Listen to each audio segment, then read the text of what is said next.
Okay, so for segment 5, we're going to talk about the domestic violence and the faith community response. And it says, how does domestic violence, how is it a spiritual issue for victims? And so the abuser may misuse religious doctrine to justify the abuse, not allowing the victim to pray or attend church services, forcing the victim to participate in maybe his religion, forbidding the victim to participate in religious holidays, and not allowing maybe the victim to give donations to the church or receive any donations from the church. Okay. And over the years, we've used this quote from Marie Fortune. So this quote I've actually been using for about 20 years. And it says, the role of the faith community in intervention with abuse. And it says, religious faith represents a primary source for making sense out of the experience and for providing support in a time of crisis. Hence, it's not surprising that in the midst of family violence, many people turn to their religious and spiritual tradition to explain what is happening and to find support. So the reason we use this quote, this is what this is why we exist. This is why it's important for the um, Catholic faith to be involved in with domestic violence, okay, and helping basically educate parishioners about domestic violence and how not to be end up in these situations, or if they are in these situations, know that the church is there to help and to provide answers. So it says no one should ever have to make a choice between safety and the support of her religious community. And so here is some how ways that we can protect the victim. Okay. So if we're in church and someone comes up to us and says that they're in a domestic violence situation, what are we going to do? Especially maybe even at a ministry fair. Someone could do that.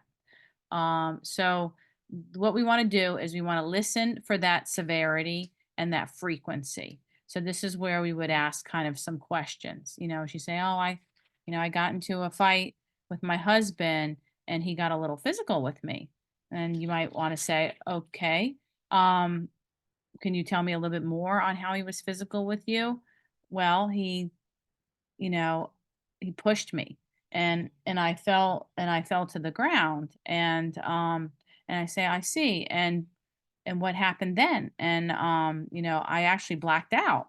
And so, right there, that she kind of suffered a concussion. So, we're trying to figure out how frequent this happens. And then you would say, was this a one-time event? And she tells you, no, it wasn't. So this is how you're kind of getting that severity and frequency, and then escalation and for danger. Okay.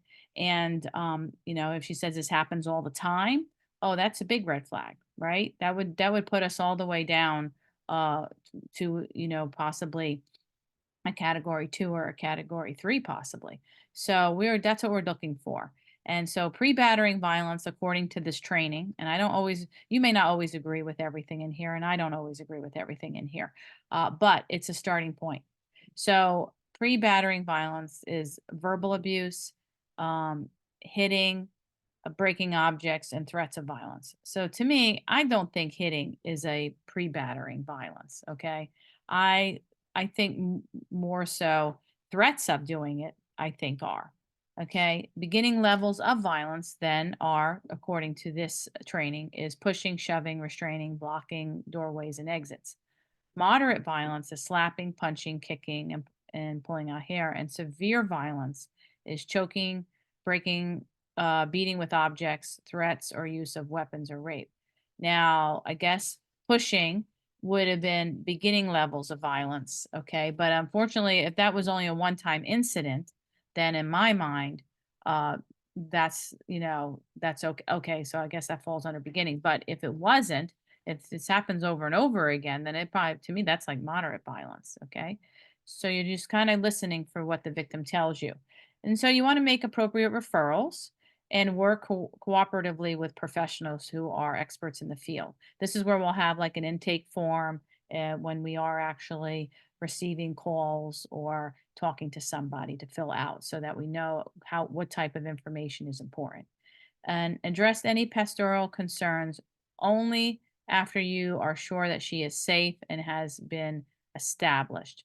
So, but she may ask you questions right then and there, like, do I need to, should I stay in this marriage, or what does the church say I should do? Okay. And we're going to get into that a little bit later. So, if we happen to speak to the perpetrator, we are to hold this person accountable. I don't foresee us doing that unless you actually know both couples. I mean, both of the parties in the couple in the relationship. Then sure, if you know the couple completely, then okay, both of them. Then that might be something that the person may actually, approach you. But we're not going to really try to approach the perpetrator, and we shouldn't ever unless they approach us, and restore the relationship if possible. If not, mourn the relationship, the loss of it. So that's where we're at with this. And this is not only for us to use, this is a model that like priests should use too, or deacons. So that's why we need to really educate our priests on this information.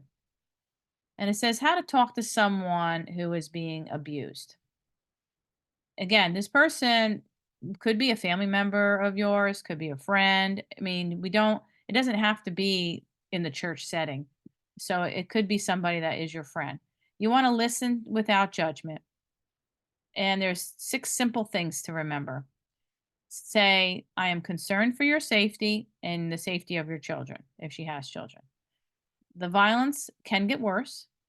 You don't deserve to be abused. You have a right to live free from violence. You are not alone, and there is a safe place to go. I would say um, we'll try to find a safe place for you to go if you'd like. Okay, that would probably be better than saying there is a safe place for her to go. Because, like, again, shelters sometimes are full. She may not have a family member to go to. We can't take them in. So, I would say we would try, you try to find a safe place to go. Um, Allow her to make the decisions for herself. Like I always try to say that. You'll hear that over and over again. Because if you make the decisions for her, then you're basically re-victimizing her. Okay. So we're not allowed to do that because then we're re-victimizing her. She has to make the decisions for herself. We can give her options, and we can stress the importance of certain safety measures, but we cannot make her decisions for her. Okay. Give her information and encourage her to make a safety plan, and ask her if she would like information on a protective order. Okay. So, and I'm going to change this right up here. Say, right, no, that's not really working out. We're just going to leave it then. Never mind. I'll just leave it like that. Okay. The next part talks about tips for parents and friends of a battered woman. Okay. So again, this is just going to go a little bit more in depth than what we've already talked about. It says, don't think it's a private matter, not your business, and that she'll be all right. She needs support, guidance, and information. Tell her what information you have, that you believe and know that she is being hurt and controlled. Tell her that you are concerned for her safety. Don't agree to keep it confidential when you're like, say she has a child that's under the age of 18. Okay. So you can't do that. If she tells you that she has children under the age of 18, then right away you'll see when we get to the intervention and resource training that we need to step in and kind of say to her, before you go any further, I would like to let you know that I may not be able to keep this confidential depending on what you tell me. I may have to report that to the police, okay? Or, the I'm gonna have to social services. Okay, so you can't promise that. So just say that you will keep it confidential. If obviously she has no children, then we can. So it just depends. Okay. Encourage ways to keep her as safe as possible.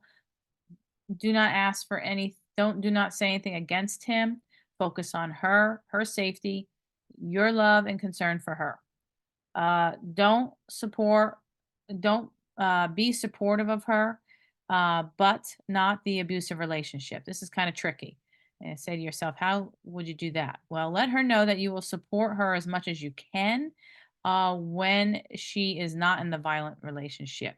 Obviously, we will try to connect her to a shelter or a friend's house or, things like that. But you won't actually you maybe give money or anything like that. I mean, although if she has to get out of a situation immediately, the church may be able to give her some money if we're working with a parishioner. If it's your friend, I mean, you might do a little bit more, obviously, to help out. So it's kind of tricky on that one. Learn about domestic violence, what you're doing, and so you will understand as much as possible and what she is experiencing and why she is confused. Okay. So this part here talks about responding to domestic violence, the guidelines for pastors and rabbis, deacons. Number one, we most importantly need to think about the safety of the women and children, accountability for the abuser, and restoration of individuals as far as the marriage is concerned. If we can restore it, great. If we can't, mourn the loss of it. Now, um, the priests have to be careful, and we do too. If you know the abuser and you know the victim, you shouldn't speak about the violence to the abuser unless the victim says it's okay. And probably she probably won't. But you have to have her okay. And the same thing with the priest. They need to have her okay. So you can't like confront them with it. That would not be good. That'd put her in danger. So here's a quick do's and don'ts. And it's sometimes knowing what not to do is more important than knowing what to do.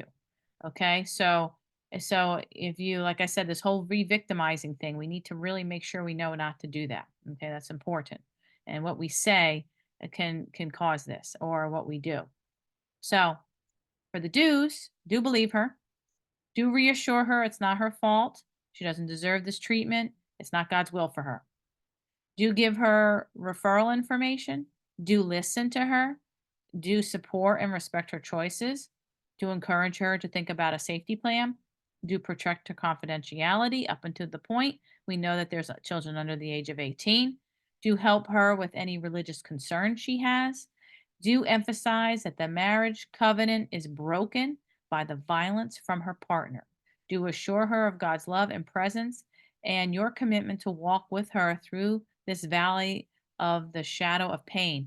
And when we say you personally, it's more you meaning the actual, if this is not your friend or a family member, then and it's a parishioner, it's us really, the ministry itself.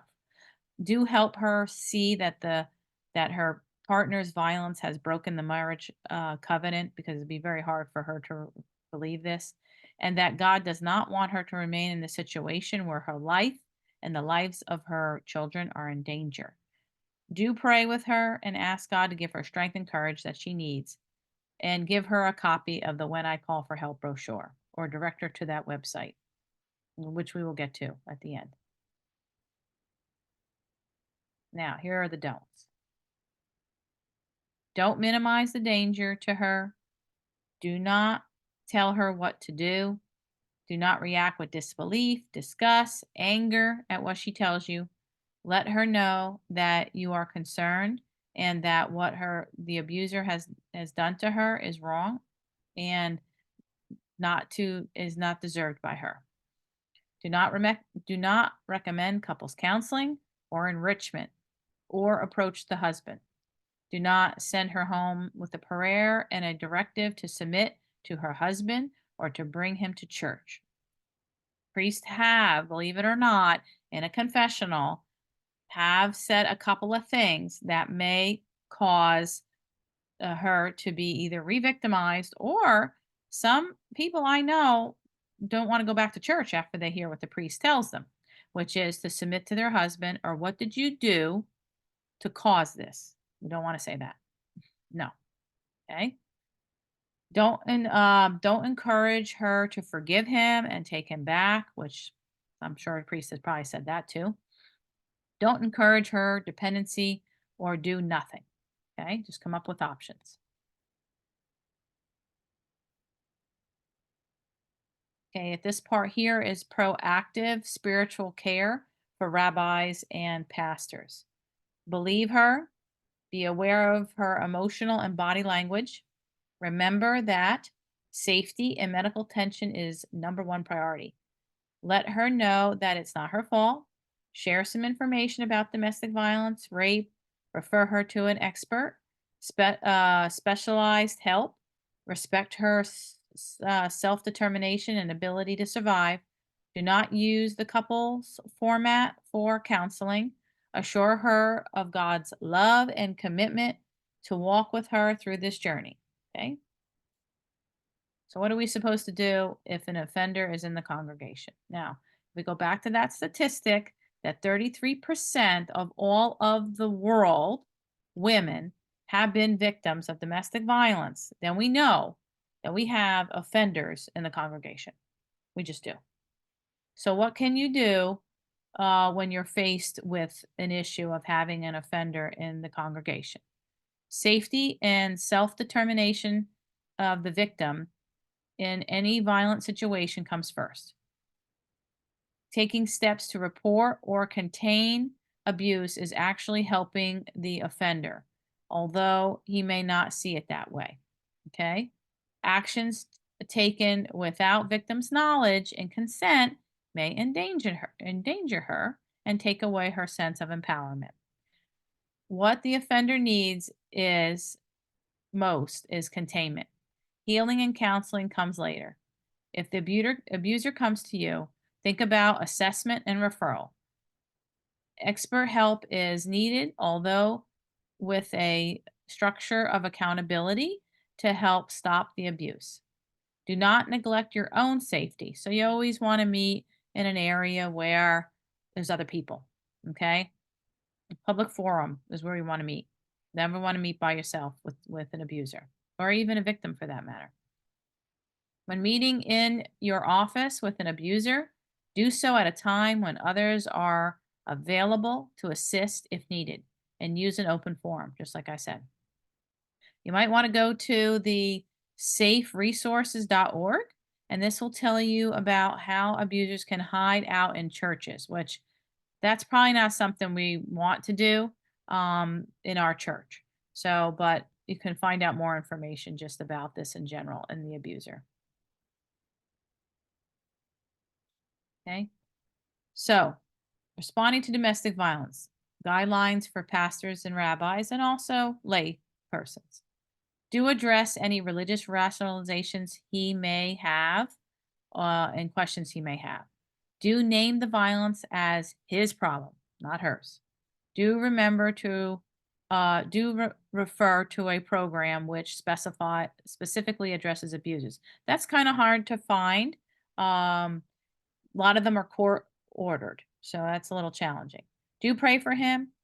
Ask God to help him stop his violence, repent, and find a new way. Do find ways to collaborate with community agencies and law enforcement to hold him accountable. Do meet with him, do not meet with him alone or in private. Do not approach him or let him know that you know about the violence unless the victim specifies it's okay.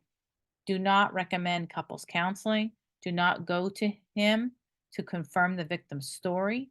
Do not give him information about the victim. Don't advocate for the abuser to avoid legal consequences for his violence. Do not forgive the abuser quickly and easily. Do not confess his remorse with true repentance, and do not send him home with a prayer. So, again, it can be very challenging if you have your friends of a couple that the abuser and the victim. So that's where I can see this be very challenging, and sometimes the priests are put in those situations, right? Because they know many couples in the church, and so good information even for us too, as we know more and more people in the church and couples. So yeah, and you can sometimes say things that may just give a hint that this is wrong, okay, without actually knowing. So you can definitely say some things that sometimes maybe the abuser would pick up on that they're doing something wrong. Okay. So, again, we have a danger assessment that this is something maybe we could ask the victims, especially if we know there's physical violence that has taken place. Has the physical violence increased in frequency over the past 6 months or year? Has threats been made with a weapon? Has your partner ever tried to choke you? Is there a gun in the house? Does your partner threaten to kill you, or do you believe he is capable of killing you? Is your partner drunk or high every day or almost every day? Does your partner control most of all of your daily activities? Discuss consistently about choking you or suicide or violent attacks. If the client answered yes to at least three of these questions, discuss choices, resources, and referrals to the client to get help from a local domestic violence agency. Okay, just three. And I have used that and given it out to victims before. Okay, so the next part is the religious community checklist. And it's important steps to end violence against women. Be a safe place. Educate the congregation. Speak out.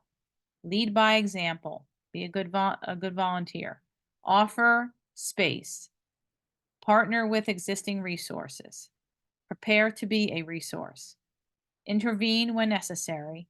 Support professional training and address internal issues. So, right there, you can see there's some things that we can do very easily.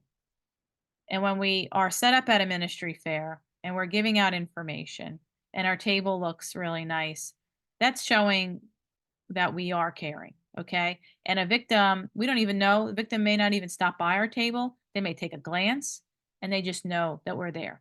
That's all we need. They just need to know that we're there.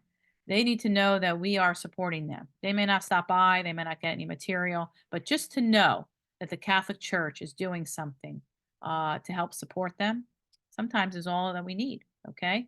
So that's why we do what we do. And we want to be able to speak out in the congregation and educate the congregation. And we want to be a resource, which by you taking this training, you're becoming a resource. That's why I put it in italicized because you are. And just because you've taken this training doesn't mean you're an expert. I don't consider myself an expert, and I've been doing it for 20 years. I just, I keep learning. That's all it's about. It's keep learning. There's always new information. Because like just look at the safety plan. There's a modern safety plan and then one that we've used all along. And a modern one discusses, technology, which we didn't have to worry about that 20 years ago, really. Okay. The rights of a battered woman. And these are really they should be rights of everyone, really. The right to share equally with a partner all decisions, responsibilities related to a relationship. The right to grow and explore personal potential without feeling guilty, selfish, or afraid. The right to have friends, both men and women, outside their relationship, as long as they do not violate the privacy of the relationship with your partner.